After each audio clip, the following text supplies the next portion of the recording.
My name's Keith. I'm an alcoholic. You must be tired of hearing that by now. But I am profoundly grateful to be here. It's always a great honor to be asked to do anything in Alcoholics Anonymous. And it's particularly great to celebrate this magnificent experience of sobriety with fellow alcoholics. And I'm going to tell my story, and we will tell in a general way what I used to be like, what happened, and what I'm like now. And I think every time I hear a story, what I hear is a miracle. I have a friend Ross M., who always says that, he says, we're not miracles. He said, the miracle took place in 1935. We just have a right to get involved in it. And but I think that when a life changes, it's miraculous. I was born in a small town in Ohio, and like I always like to remind people, that's where AA started, in case you're from California. And I'm the eldest son, the second child in a family of 11 children. We're Irish. I won't tell you what church we went to, but you picked up on that already. And it has something to do with bingo, but I won't say anything else. And I would have told you that I grew up in poverty, because from the time I can remember, I was a fear-filled kid. I was a kid who had something lived under his bed, and I knew what it was there for. It was waiting for me to dangle my little legs over the side of the bed, and I was history. I knew that. And it was only there at night. During the day, it hung out in the closet. So I used to get my clothes out at night. Nothing ever matched. And I would try to lay as close to the center of the bed as I could, because in the morning I'd look, and it looked like there were lines on the sheets where it had reached up trying to get me. And I knew one day everybody would be at breakfast, and they'd say, "Where's Keith?" "Oh no, the thing under the bed got him." And I knew that I'd be history. And that's just the way I lived. I lived in constant terror. And I didn't realize it. I didn't know that that's what it was. I thought that was normal. It wasn't until fear left me that I knew that I had lived in fear. You know, I was a pretty good little athlete. I played baseball and did a number of things. But one of the great impediments that I had as a child was I had a horrible speech impediment. No one could understand much of anything I said. And we didn't have speech therapists. At least we didn't have them where I was. I'm sure they had them someplace. But I did have a nun who in the first grade took a very great interest in my speech problem. And the only people who could understand me at all were the people who loved me. And they figured out my language. And so this nun took me over to the library, and we checked out, I don't know if you remember those big red records with all this great speeches on them and everything. Well, I checked out this big red records. She said to the librarian, "We would like someone who speaks good English." And so I got two big records of Winston Churchill's speeches. And I was told he did a reasonable job with English. And so my job was to go home, and I would play a sentence, and I'd pick up the arm of the record player and repeat it, and then play it and repeat it, and play it and repeat it. I was the only kid in the Ohio Valley with a British accent. But I literally had to learn how to talk. And to this day, I concentrate on forming words. But you know, the thing that really happened to me was another miracle. I had a grandmother who had a great love for St. Jude. And, you know, St. Jude's a patron saint of difficult cases. And I was going, and I was, I guess, 11 years old. I was going in to have my appendix taken out. And she slipped a medal of St. Jude on my nightgown. And so they wheeled me into the emergency room, and they clamped my tongue, or into the operating room, and they clamped my tongue. And they said they had made a mistake. Back then, doctors admitted their mistakes because they didn't worry about lawsuits and things. And my tongue was split, and they sewed my tongue up, and when the swelling went down, I could talk a little bit.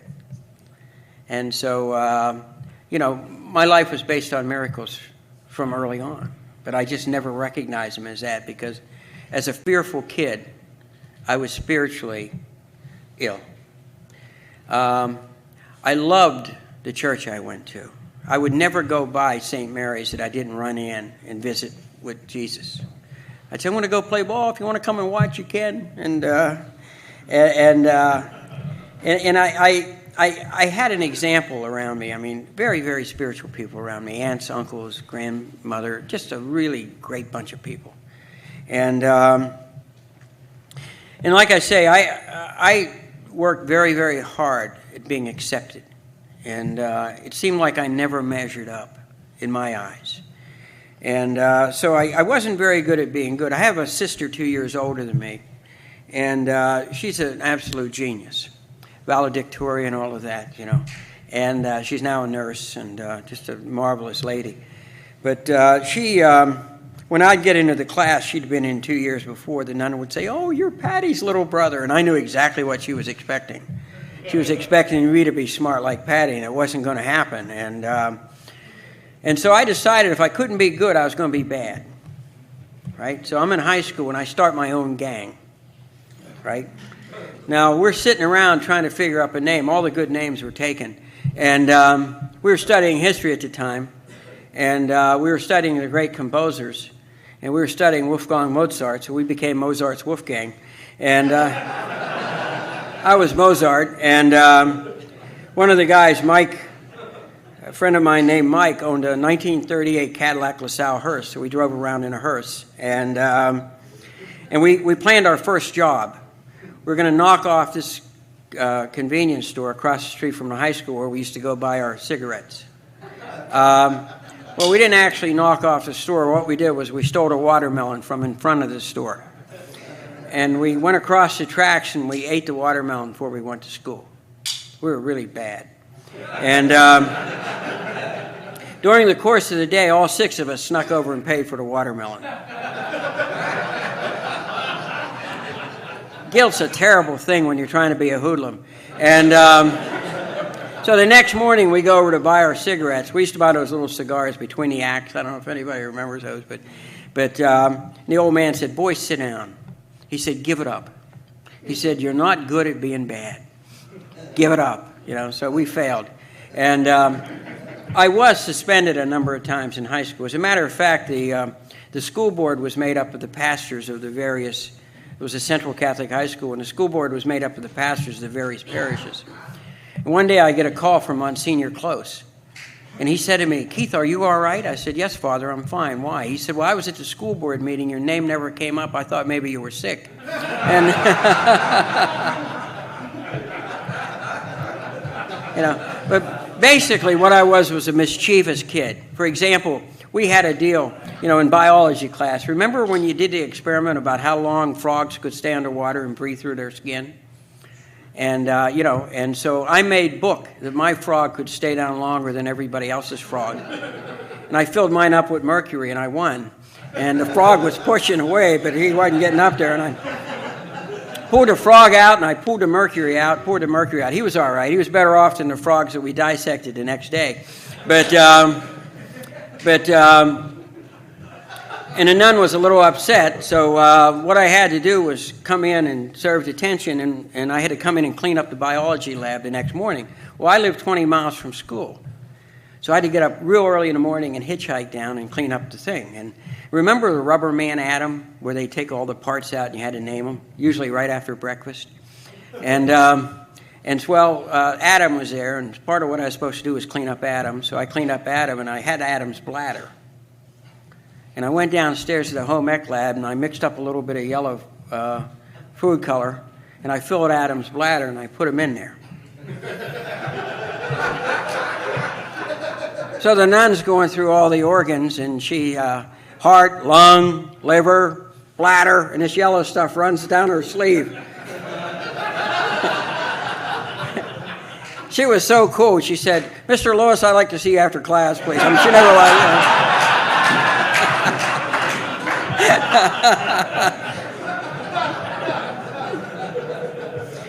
But my favorite was Sister Victoria.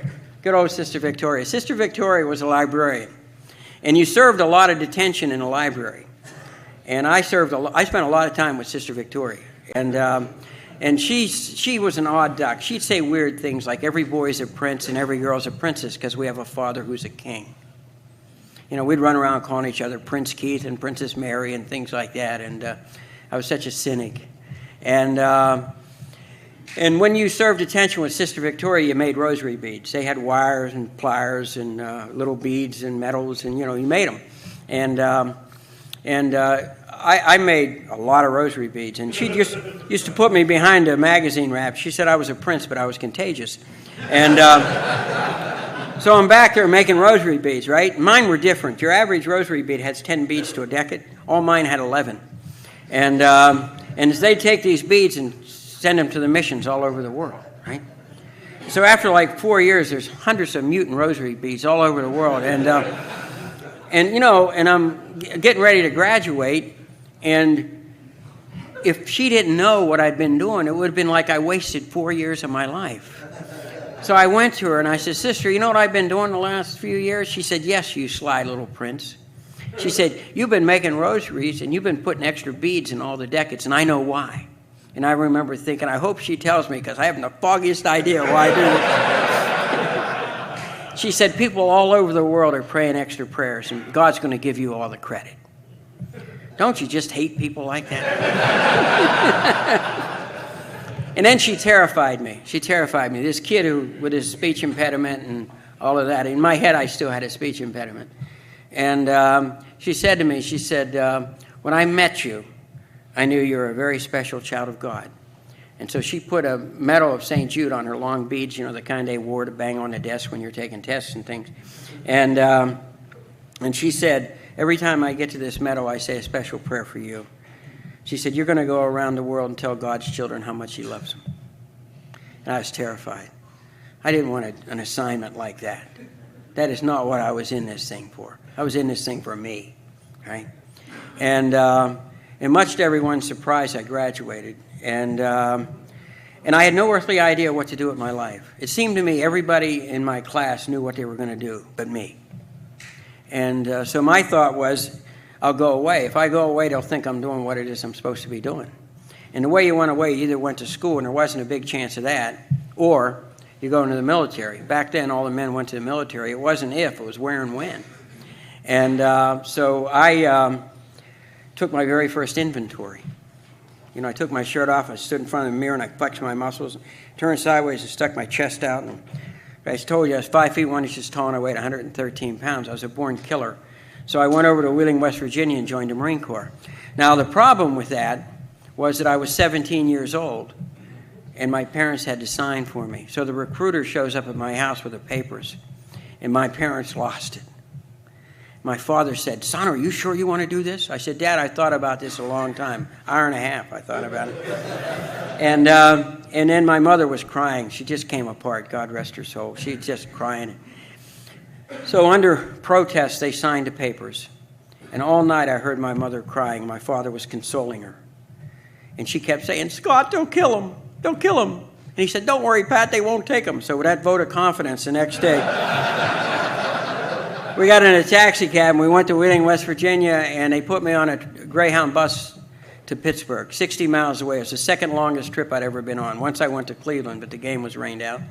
And here I am, this terrified 17-year-old kid, right? And so I get up there, and it was a bad year, and they took if you had a pulse. So that afternoon, I was sworn in the United States Marine Corps, and there were 3 guys from Pittsburgh who were also sworn in.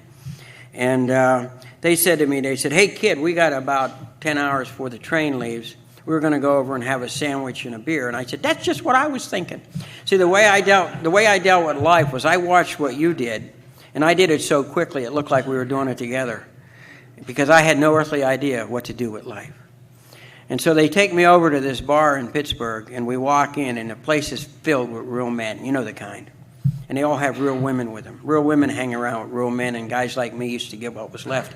And so we go over and we sit down at the table, and a bartender comes over and he said, "What do you boys want?" And my first thought was, "Oh my God, a quiz." You know, I thought about life as when you least expected it, somebody was going to say, "Take out a blank sheet of paper, put your name in the upper left-hand corner." And they're going to ask a bunch of questions. Now, I studied all the time, but I never seemed to study the right stuff. And I never knew how to answer questions, so I did what I always did. I watched what they did. And they ordered a beer, so I did too. And then the guy came back, and he said, "What do you boys want?" And I watched them. They ordered a beer, so I did too. Then the miracle happened. Somewhere between the second and third drink, I had a spiritual awakening. I stood up. I didn't mean to stand up. I couldn't keep from standing up. And I looked, and it seemed to me the floor is about 6 feet 4 inches below me. And, you know, the muscles are rippling through my body, and my shoulders are out to here. And that mind had been filled with fear and terror. It was like a bolt of lightning. Boom, it was crystal clear. And I remember thinking, it's so simple. Why didn't I see it before? For the first time in my life, I saw the big picture. And then I looked around this place, and my heart broke. It was filled with a bunch of pathetic, sniveling little men. And all of them had women with them, or looking at me with their hungry eyes. You know how they do it. And so I went from table to table, filling people in on life. It was absolutely amazing. I mean, it's as though I was infused with all this knowledge. And they kept buying me beers, and I kept filling them in. And so finally it was time to leave. And the guy said to me, they said, "Hey, kid, we got to go. We got to catch the train." And it seemed to me that the people were saying, "Please don't go. We just discovered you." And I said, "No, I have to go and make the world safe for democracy." So we went and got on the train. Now, I assume we got on the train because I woke up on the train. To this day, I believe that's still a pretty reasonable assumption. I was a philosophy major, and logic comes into play here. And I was lying on the floor of the Pullman coach they had provided for me.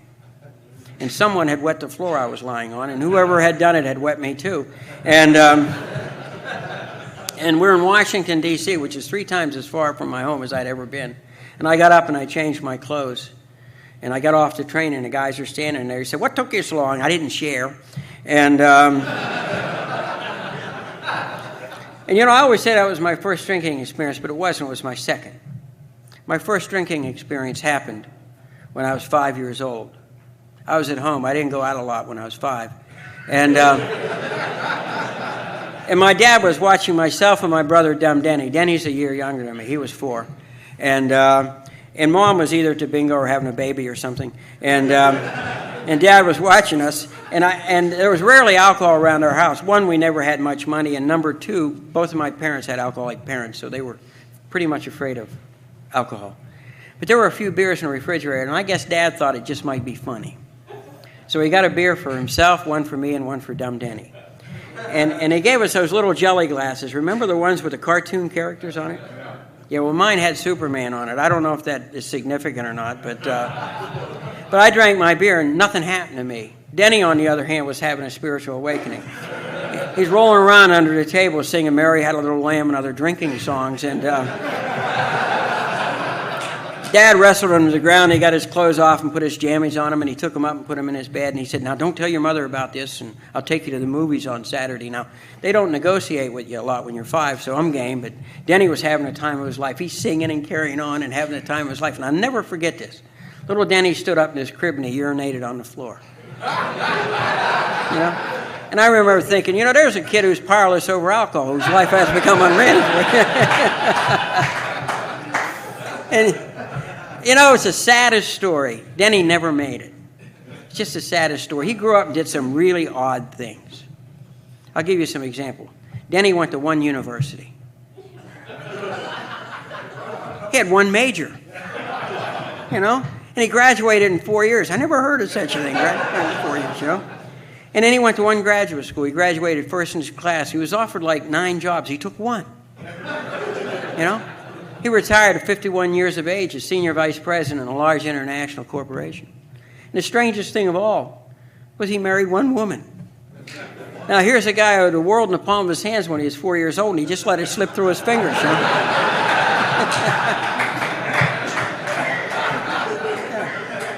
I had to work at this thing. And so, you know, the guy said to me when I got off the train, he said, "What are you going to do?" I said, "I'm going to find something to drink." And I did. I found a bar. And I drank breakfast. And we got on a train, and I drank till we got to a place called Yamasee, South Carolina. If you hadn't been there, I wouldn't bother. But I don't know what happened, whether they moved the bottom step, something happened, but I fell off the train. And there was a very rude man there they'd sent to greet us. And he was hurling obscenities at myself and the other young men who went down there to die for their country. And And I got up and brushed myself off, and I tried to explain to this cretin that he'd get along with us a lot better if he treated us with some respect. He never seemed to grasp exactly what it was I was trying to tell him, And they say you can learn from every experience. And what I learned from that experience is you can do a lot of push-ups drunk. And in case you're interested, you can do push-ups and throw up at the same time. And they say you can be grateful for everything. I'm grateful I wasn't doing sit-ups, but... And the next morning, they put us on a bus and they took us across to Parris Island, South Carolina. And I must tell you, I absolutely fell in love with the Marine Corps.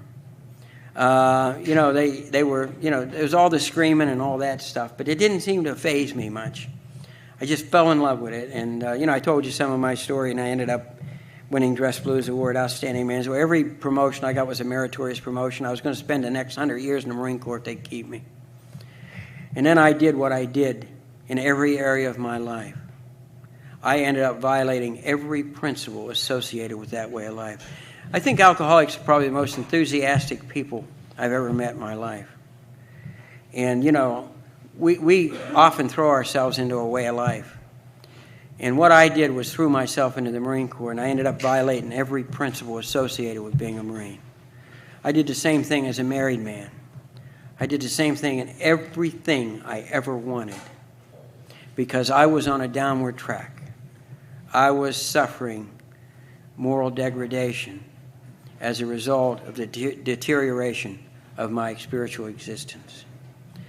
I ended up getting out of the Marine Corps and turned down the commission and got out, and the thing I'd worked so hard for and everything, and worked in the steel mill for a little while, and then I ended up going up to the Baltimore area, and I worked at a Jesuit theologiate, and I was tutored and had some really magnificent things, but I was very, very drunk a lot of the times. I mentioned earlier today about the Ignatius Loyola's spiritual exercises, and here I am living in a Jesuit theologiate. And this was during the time of the Second Vatican Council, and there was a great theologian by the name of John Courtney Murray who had been in Rome during the meetings. And he came back to do his retreat. And you knew when someone was on retreat, and a lot of times they were observing silence, and so you don't speak to them. And I'm walking around. They had a path called the Mao Path that went around the college, and it's a place where the men would go and do their last 4 years of training in theology. And I'm walking around the Mao Path, and I pass this guy, and he looks at me. And I don't say anything to him. I'm obsessing about me. It's about me. What's going to happen to me? And the fears were welling up inside of me. I passed him the second time. He stopped and he spoke. It surprised me. He said, "You're contemplating the existence of God, aren't you, son?" And I lost it. I said, "Look, pal, that's not how you talk to eminent theologians." I said, "Look, pal, there isn't a God. And if there is, he's not interested in my life." And he took me, and he got both of my arms, and he looked me in the eye. And he said, "Son," he said, "look, if you don't want to seek God, get out of here. This is not a fun place." He said, "But if you decide you want to experience the existence of God, fasten your seatbelt. You're in for the ride of your life." He said, "But don't do yourself the disservice of being an agnostic, because being an agnostic means you can't know the most important thing there is for you to know, and that's the relationship to the God who created the universe and created you." And I just said something probably off color and stormed away. Okay. Now, what makes that significant? Some years later, after I got sober, I was given a scholarship to Georgetown University, and I'm studying philosophy and theology.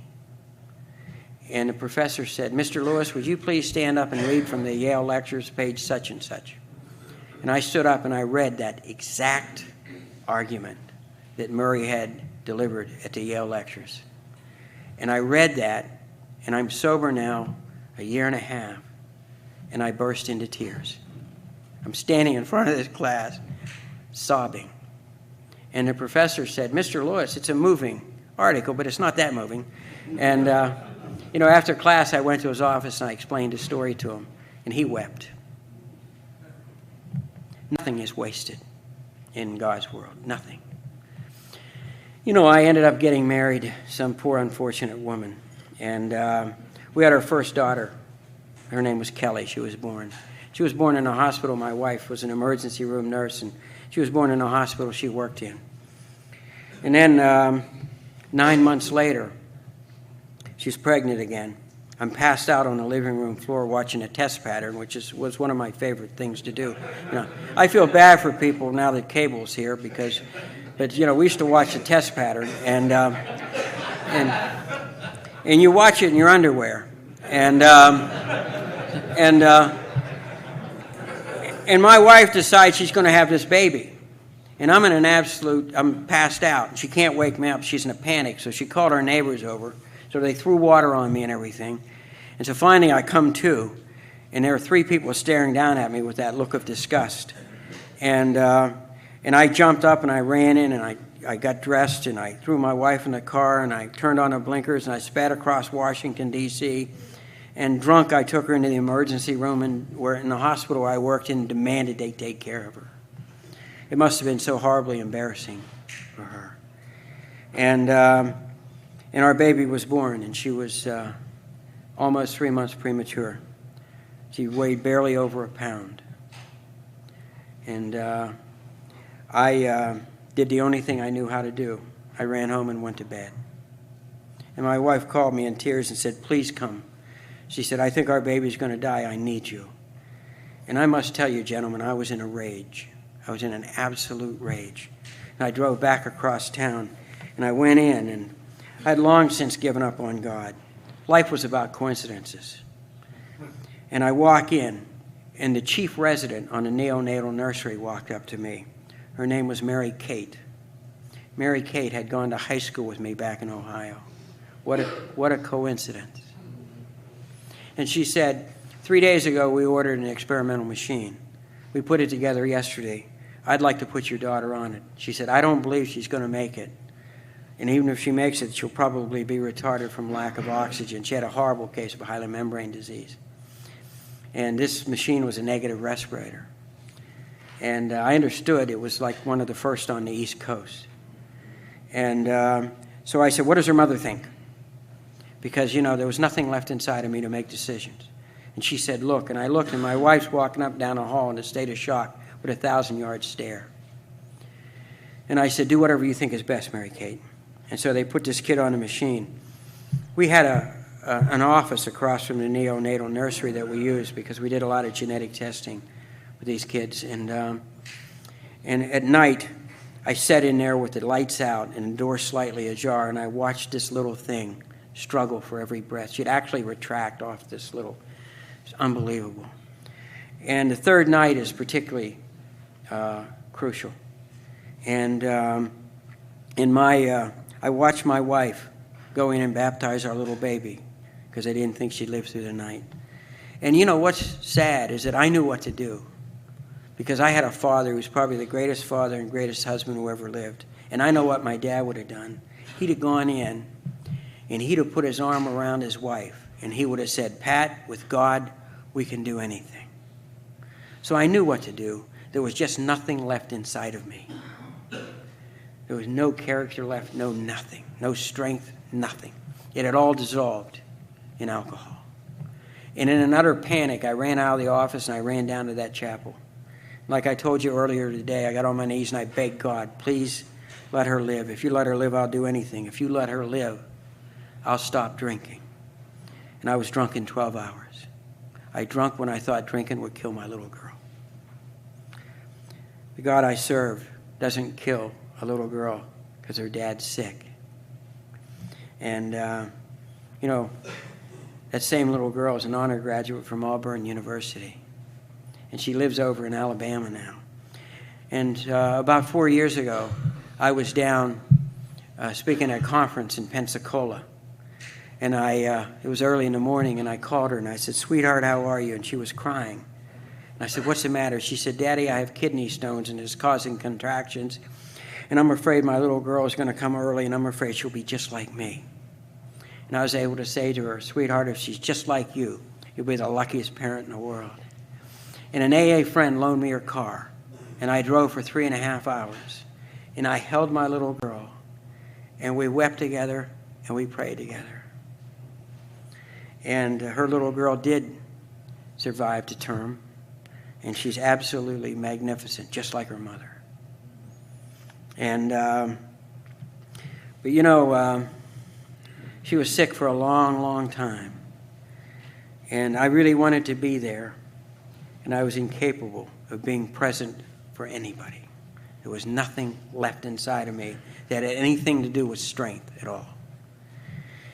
And, you know, about 3 years later, finally her mother said to me, "We can't live like this." She said, our apartment was near the hospital she worked in, and she'd stick her head out the door to see if the place was on fire because I'm passing out with cigarettes, I'm drunk. It's awful. And she said, "We can't live like this." She said, "Either I take the children and go or you go." And I packed a couple bags and left. And I went to where I needed to go. It was the basement of the house in the Skid Row section of Washington, D.C. I like to tell this story. I was a zoo drinker. I don't know if there are any zoo drinkers here, but the zoo was right down the street from where I was living, the National Zoo. And I used to go in, and I'd fill up a Tupperware glass with whatever I had, and I'd put an ice cube in it so I wouldn't be an alcoholic. And I put the lid on it and burp it, you know, like you're supposed to. And I used to, my favorite place was to go down and drink in the ape cage. They had bleachers, right? And my favorite was an orangutan, and I used to sit up in the top of the bleachers. And I'd watch this orangutan, and he was my kind of ape. Because, you know, families would come in there, you know, mother, father, 2 little kids. And one day, this orangutan grabs up a whole handful of dropping and pelts this family. And I stood up and applauded. And then one day, the orangutan looked at me in utter disgust and turned around and walked away. And I lost it. I stand up and started cursing the orangutan. And the keeper came over and said, "Sir, you'll have to leave." I said, "You know, we can't have drunks hanging around here. You'll have to leave." And so that was the end of my social drinking. And I went home and I went to where I needed to go. And I explained it earlier. I stood in front of the mirror on May the 13th, 1973, with one thought in mind, and that was to die. And then that miracle happened. And I picked up the phone and I made a phone call. And I spoke to someone, and they said, "Do you need help stopping?" And I was sure, since I had thrown that bottle and broken it, that I didn't need help stopping. And I had to find $300. It was a really expensive place. It was $650 for the month. But I had to take $300 out there. And I had no money, of course, but I had a car. It was a real nice car. It was a 1969 Opel station wagon. And it was paid off, and so I found a title, and I went to the bank, and amazing things began to happen to me. You know, I pulled up to the bank, and I went in, I put a nickel in the parking meter, and Beethoven's Fifth Symphony began to play out of the parking meter. And I was so taken with it, I stood there till my 12 minutes were up. And I put another nickel in it, and I could have saved the money because it was playing in the bank, too. And so I get the $300 and I go home and I get out of the car and I'm kind of sick at my stomach and I lean up against a tree and it's playing out the knot of a tree. It was a very musical day. And somehow a couple days later I knew it was time to go. And I gathered up my things and I got in the car and I started to drive 30 miles to this treatment center. It was out on the Potomac River and a place called Seneca House. And I'm driving and I could only go about a mile. And the anxiety was so bad. My heart would be pounding and everything. Now they call them anxiety attacks, and you get to take Valium. Back then, they were running fits. And so I stopped the car, and I got out of the car. I'm running up and down the side of the road. I'm sweating. My heart's pounding and everything. I wet my pants. I'm changing my clothes outside the car on Route 29 outside of Washington, D.C., and my Phi Theta Kappa key fell out of my pocket. And I wonder what happened to the kid with all the potential. And I'll tell you, potential melts in alcohol. And I somehow made it. It took me almost 4.5 or 5 hours to drive 30 miles. And I get there, and they take me in, and they said, "Go out and get on the bus. You're going to a meeting of Alcoholics Anonymous." And I had no idea Alcoholics Anonymous existed. I thought it was a religious organization we did away with when we advanced scientifically. And So I get on a bus and we go to my very first meeting of Alcoholics Anonymous. I get off the bus and I walk up to the door and there's a gentleman there. They call him a greeter. And he said, "You're new, aren't you?" And I thought, oh my God, they're psychic. And I realized I wasn't blinking. I didn't blink for a long time, and my eyeballs dried out, but I didn't blink. And he said to me, and he shook my hand firmly, and he looked me in the eye. He was an eye guy. I was a shoe guy, but he was an eye guy. And wherever I put my head, he seemed to have his head there, looking me in the eye. And he said, "You know, son, if you keep coming here, you never have to drink again." And I wanted to scream at him, "You don't know me, mister. I'm a man who drinks when he thinks drinking will kill his little girl." But you know, he did know me. More importantly, he knew what I had. And more important than that, he knew what you have. You have what I need.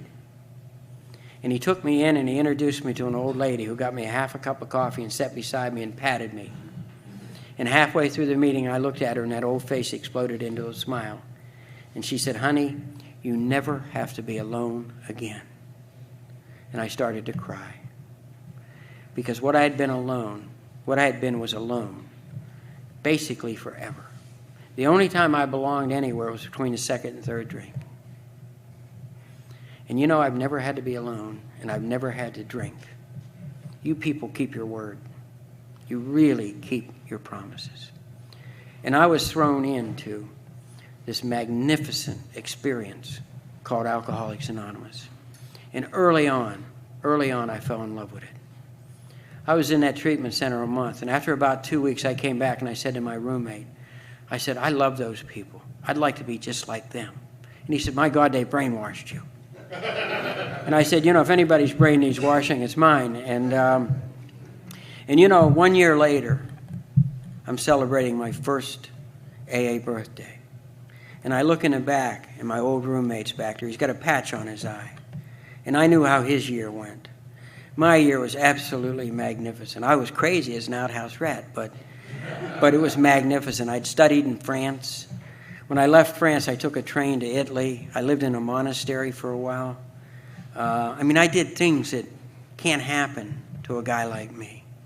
I just spent a couple weeks in a monastery. I toured Rome. I spent a lot of time in Vatican City. It was just magnificent.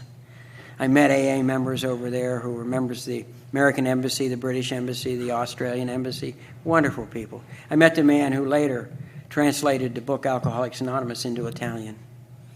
And he brought it, and they gave it to Lois in 1980 in New Orleans, at the International. And it was just a magnificent year. And I was still living down on the skids and everything, but I was getting my financial life in shape. My sponsor had me do a budget, and he said, "I want you to budget, and I want you to budget by priority." And I wrote down the things I was supposed to do and pay.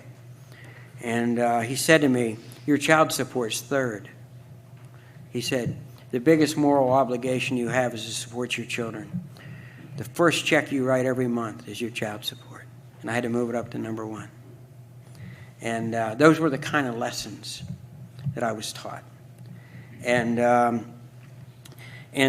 way they did it in Washington, when you celebrated your AA birthday, and the night before this, they had the Washington area intergroup banquet. And they had two speakers. One was a gentleman who had gotten sober in India, and he had translated the big book into Sanskrit. He was a professor of economics at the University of Buffalo. He told one of the most moving stories I ever heard in my life. And the other one was a woman who was in both AA and Al-Anon from Detroit, and she told a really nice story. And after the banquet was over, my sponsor, Dan, took me upstairs to meet them. And I met the man. I was very impressed with him and shook his hand, and I thanked him and told him he made a difference in my life. And then I went over to the woman. She looked at me and had a beautiful smile on her face, and she said, "There's something special about today, son. What is it?" And I started to cry. I said, 1 year ago today, I was in the process of killing myself. And she got up and hugged me. She's a big, heavy woman, so she really a hugger. And I left there, and I went out. I was standing on the corner of Woodley Place and Wisconsin Avenue. And I still had the tears on my cheeks. And I heard a woman say to this old gentleman, ask him. So this gentleman came over to me and he said, sir, are you all right? And I said to him, I've never been more all right in my life. I said, tomorrow I get to celebrate 1 year of sobriety in Alcoholics Anonymous.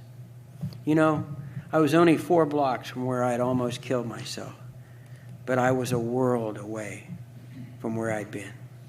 And a man put his arm around me and said, that's wonderful. God must love you an awful lot. I didn't want to hear too much of that stuff, but it was nice of him. And he wasn't in the fellowship, I don't think. He was just a kind man. The world's filled with kind men and women. And the next day, the way we celebrated our birthdays was our home group would give us the meeting, and we could have whoever we wanted to speak. And I had a woman, Dorothy, who answered the phone when I called for help. And I had my sponsor, Dan, speak. And Dan said, Keith did everything wrong this year except 2 things. He didn't pick up a drink, and he went to 500 meetings of Alcoholics Anonymous. And his roommate of mine was in the back. And I knew what kind of year he had had. It had been very different than my year. He wouldn't let you brainwash him. And he was the only guy in there younger than me. He was 2 years younger than me. He owned 2 farms down on the eastern shore of Maryland. He had a Corvette outside. I had an Opel station wagon. He was tall, which turned me off immediately. And the women loved him.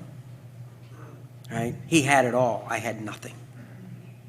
1 year later, he had lost his farms to bankruptcy. He had wrapped the Corvette around a telephone pole drunk.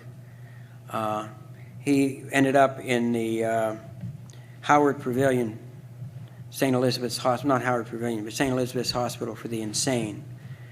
And someone had gouged his eye out with a nice pick. And he came to me after the meeting, and he shook my hand in a very arrogant and distant way. And he said, I'm glad for you because you like this sort of stuff. He said, but don't you think you're going to too many meetings? And I wasn't trying to be cruel. I was trying to drive a point home to him. And I said, you know, one of us got 1 eye and one of us got 2 eyes. I was trying to show him the difference between falling in love with your way of life and not falling in love with it. You know, he was dead before I celebrated 2 years of continuous sobriety. You know, that first year was absolutely an insane year. I couldn't sleep. I couldn't do any of this stuff, you know. And I couldn't shop. I couldn't be in a place that was crowded. I remember I used to shop with one of those little red baskets. Remember the little red baskets, you know? And I'd run in, I'd grab a little red basket, and I'd run around and pick 10 things. You're allowed 10 things through this fast thing. So I'm going through this thing. And I guess it was a slow day, and a guy's there, he checking me out. He said, sir, you have 11 things. And I said, you're right, I don't deserve to shop here. And he said, oh, it's okay, I'm just kidding. And I turned around, there's a woman standing behind me with a loaf of bread, and I said, he caught me sneaking 11 things through a 10-thing line. And, you know, she's looking at me, and all she wants to do is buy a loaf of bread and go home. She doesn't need this. And so the manager came over and said, is there a problem? And I said, sir, you got to promote him. He caught me sneaking 11 things through a 10-item line. And I burst into tears and ran out. I was absolutely crazy, right? 50 days of continuous sobriety. Now, that was okay, but what I did next was really dumb. I went over and told my sponsor what happened. He said, get in the car. So I figured we're going to go to a meeting, but we're not. We're driving up Wisconsin Avenue, and there's a Safeway, and he starts to pull, and I said, no. He said, go in and apologize. So I went in, and the manager ran up and said, sir, are you all right? And I said, yes, I am. I said, I've come to apologize, and I want to pay for those groceries. And he said, we have them right here. And he let me pay and everything. And I went out and got in the car with my sponsor. And he said, I want you to shop there for the next 3 months. Yeah. Right? So when I'd go through the line, if that guy was there, he'd go, 1, 2, 3, 4, ha, ha, ha.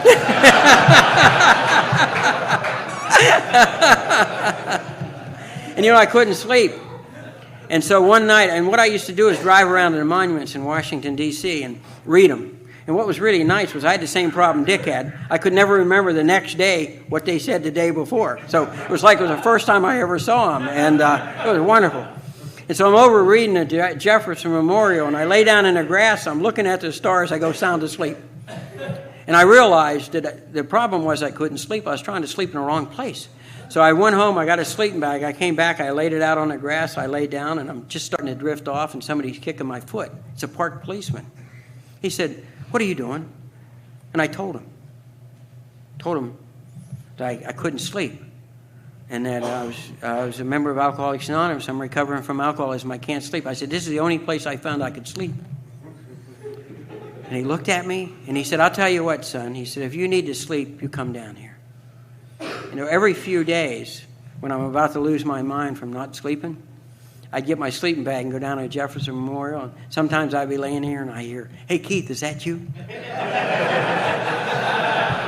Say, "Yeah." And he'd say, "How many days?" 68 days. He said, "That's great." He said, "Don't you worry. We'll keep an eye on you. Nothing's going to happen to you." The world is filled with people who care about people. And so it was a magnificent year, an absolutely magnificent year. And one thing led to another to another. That's what sobriety does. One thing leads to another, to another, to another. And the world gets bigger and bigger. I remember when I was doing things on my own, I always paid a terrible price. I decided I wanted to complete my education, my undergraduate degree in philosophy and theology. So I went back and signed up with a bunch of courses. I was over 4 months, right? So I write a bad check to the university I work for, but I knew they'd take it out of my pay. And I buy the books, and I go home. I'm going to take 3 courses. I buy the books. I go home, and I start to read the books. I knew all the words, but no thoughts happened. And I panicked, and I called my sponsor. And so he told me, he said, "Tomorrow, you go back, you apologize for writing a bad check." He said, "Cancel the courses and keep the books." I said, "Why should I keep the books?" He said, "Keep the books." All right, so I canceled the courses, and I kept the books. And 1 year later, the chairman of our department, Dr. Paul Bruns, who was the first paratrooper physician in the Army, he jumped into Normandy. He was a magnificent man. He was the chairman of the Department of Obstetrics and Gynecology. That's where we had our services. And on Friday, he said, "I'd like to see you on Monday, Keith." You know what that means. They're going to fire you. And so I think about it the whole weekend and talked to my sponsor, and he said, "I understand you're doing a good job. They don't fire you if you're doing a good job." And so I went in to see Paul. And he said to me, he said, "We are so proud of what you've done. You've done a magnificent job." He said, "I can't give you a raise because there was a wage price freeze in effect then." And he said, "But what I can do is give you this." And he handed me an envelope, and I opened it, and I had a full scholarship to go as long as I wanted to go to Georgetown University. Now, you know, if you play football and you're an Irish Catholic, you want to go to Notre Dame. But Georgetown's the oldest Catholic university in the nation, and really one of the most honored. And for a guy like me to get a scholarship to Georgetown University was beyond the pale. And I went down, and my boss came in. He was a Jesuit priest, and he said to me, he had a PhD in genetics, PhD in philosophy, PhD, brilliant man. And he said to me, he said, "Did Paul give you the letter?" I said, "Yes, he did." And he said, "Well, I'd like to give you this." And he gave me an envelope, and I opened it, and he would get credits for books because he taught in the medical school, he taught in the college, he taught in the graduate school. And they would give him credits for books in the bookstore. But he used the same books. The only books I ever bought for my education, I bought when I did it on my own. I took those 3 courses that semester. Right? And when I did it on my own, I paid the price. When I did it in God's will, in God's way, it was laid into my lap. What a way to live your life. And, you know, and I ended up publishing my thesis, and a bunch of things went on. It was just one thing after another, and my life has just been magnificent. I can't tell you what it's been like. You know, I had dad problems, and I believe that if you don't get it right with dad, you don't get it right with anybody. And I had always wanted my father's affirmation. He loved me. He couldn't have loved me more than he loved me.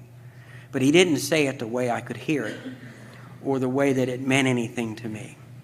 And I remember driving home to make amends to my father. And I'd drive 300 miles. We'd pour a cup of coffee. We'd sit down at the table. In 5 minutes, a rage would well up inside of me. I'd get up and get in the car and drive back. And finally, my father said to my mother, he said, I love that boy, but I worry about him. He drives a long way for a cup of coffee. And he never did understand me. And so my buddy Mike said to me, and Sandy kept saying, keep praying. I think you're getting close. I think it's about to happen. Keep praying. I think you're real close. That's what Sandy always used to say, you know. And Mike said to me, he said, look, honor your father. He said, honor him. He said, that's a commandment with promise. And I said, what do you mean honor him? He said, stop disagreeing with him. Stop doing everything. Stop doing anything that causes any dissension in your relationship. And you know, my parents had blamed themselves for what had happened to me. And that's the year that I began, when I got a AA token, I would buy a second one. And I would write them a thank you note. And I would tell them, if it had not been for the fact that you taught me the difference between right and wrong, if I had not watched you live lives of great principle, I would be dead. I owe everything to the fact that you're my parents. If they blamed themselves for my decline, why shouldn't they blame themselves for my recovery? And you know, so I began to honor my father. I stopped arguing with him. And, you know, neither of my parents had ever seen the ocean. You know, when you raise 11 kids, you don't have a car and you're poor. You don't do a lot of traveling. And I had a beach house in North Carolina. The name of the house was CZ Does It. And I invited them down, and they fell in love with it. My father had retired, and they fell in love with it. And I was moving to Birmingham. I had a corporate position, vice president of Hospital Corporation. And I said to him, I said, Dad, would you and Mom keep an eye on the house for me? And they kept an eye on it for 6 years. And my mother said, you know, son, we had our honeymoon and all our vacations all at one time. And they loved it. They just loved it. I have a picture of them sitting on the swing with their arm around one another. It's just one of the most beautiful things in the world. They just loved one another so much. And they were great examples to me. And I would stop by. I had some hospitals in the Carolinas, and whenever I was visiting them, I would stop by and see my dad, and we would talk. And I never, ever disagreed with him on anything. And one day he said to me, he said, son, remember when you went to work? And I said, yeah, Dad. I said, I worked in a bowling alley. And he said, remember I took you to lunch? I said, no, I don't remember that. He said, yeah, I took you to Louis' hot dog stand. He said, do you remember what you had? I said, well, I'll go out on a limb here, Dad. Did I have a hot dog? And he laughed. He said, of course you did. He said, do you remember what you drank? And I said, well, I always drank orange pop. He said, not that day. He said, that day you drank root beer because I drank root beer, and I think you thought men who worked drank root beer. And he said, I walked you down to the bus stop, and I said, son, do you want me to come with you on your first day? And you said, no thanks, Dad, I'll do it myself. He said, I watched the bus till it was out of sight, and you never looked back. He said, from that day on, you never let me help you. He said, all your brothers and sisters let me help them go to college, and you never let me help. He said, you put yourself through high school, you put yourself through college, you never let me help you. And it finally dawned on me why I owed my father an amends. I robbed my father of what he was put on this earth to do, and that is to be a father. So I was coming through town the next month, and I borrowed $1,000 from him.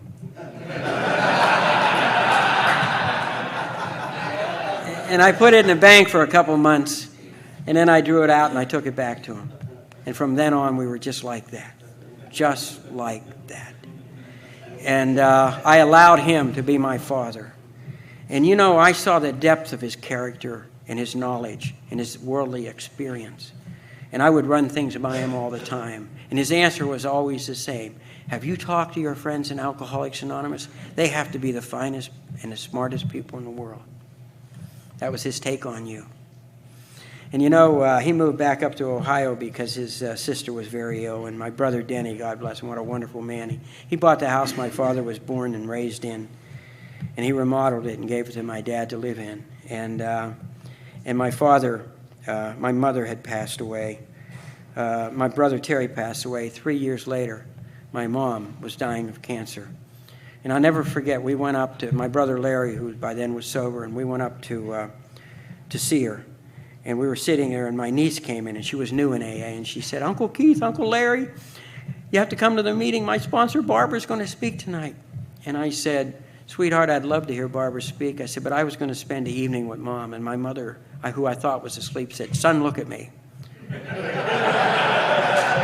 And I looked at her, and she pointed that finger. She said, you must always go to Alcoholics Anonymous. Those were the people who brought my boys home to me. And I knew the tremendous depth of her love for you. And so I did go to that meeting that night. And I spent a couple days with her, and I'd sit up at night and read scripture. I'd pray the rosary, and she would wake up from time to time and pray with me and then go back to sleep. And I held her hand one night, and I said to her, Mom, I'm so sorry you have to suffer this pain. She said, son, don't be sorry. She said, God accepts everything as a prayer, even pain. She said, I have offered my pain that all my children come closer to God. And I said, Mom, you suffered pain to bring us into the world, and you're using your pain on the way out of the world for us. And she passed away, and, she listed the things that she wanted in her coffin. And every year I sent her a chip. The very top of the list of the things she wanted in her coffin to take with her was my 23-year chip. And 6 years later, my father was very close to the end. And I went up to see him. And he got out the pictures I'd never seen. And one of them, I knew he was a great baseball player because some of his friends had told me how good he was. But he'd never say anything about himself. And he showed me this picture when they were the Ohio State high school baseball champions. And I said, Dad, I heard you were a good ball player. He said, I was okay. I said, I heard you were All-State. He said, well, yeah. And I said, were you All-State your senior year? He said, well, I was All-State all 4 years. And I said, I heard that you had a major league contract offer. He said, well, actually, I had 3. And I said, why didn't you take them? And he said, well, I had a good job in the factory, and Mom and Dad were both sick, and they needed me at home. And I said to him, how do you learn to think like that? I've been going to meetings for 28 years to learn to think. And I said, why didn't you ever tell us you were a great ball player? And he said, well, you and Denny worked so hard at being good ball players, I didn't want to say anything that might discourage you. What a man. And I went back to North Carolina, and Joey and I worked for a while, and we got a call that it was very close, and we went back up, and my father was very, very close. He was in and out, in and out. We stood around his bed, and I knelt down, and I held my father's hand next to my heart, and I whispered in the ear, Dad, it's okay to go. Every day I will pray for everything you pray for. He was a real man of prayer. From that day till this day, I have prayed for whatever he prays for. And I told him it was okay to go. And we prayed the Hail Mary, which was his favorite prayer. And we prayed the Lord's Prayer. And when we said amen, my father squeezed my hand and went into eternity. And I left the room, and I said to my wife, Julia, I'm not supposed to live like this. I'm supposed to be down the street drinking up enough courage to come here. But of course I'm supposed to live like this. I live like this because this is how you taught me to live. You and God gave me this precious gift called sobriety in Alcoholics Anonymous as a result of the spiritual awakening, which is the great promise of this program. As long as I live, I will never, ever be able to repay you. God bless you, and thank you.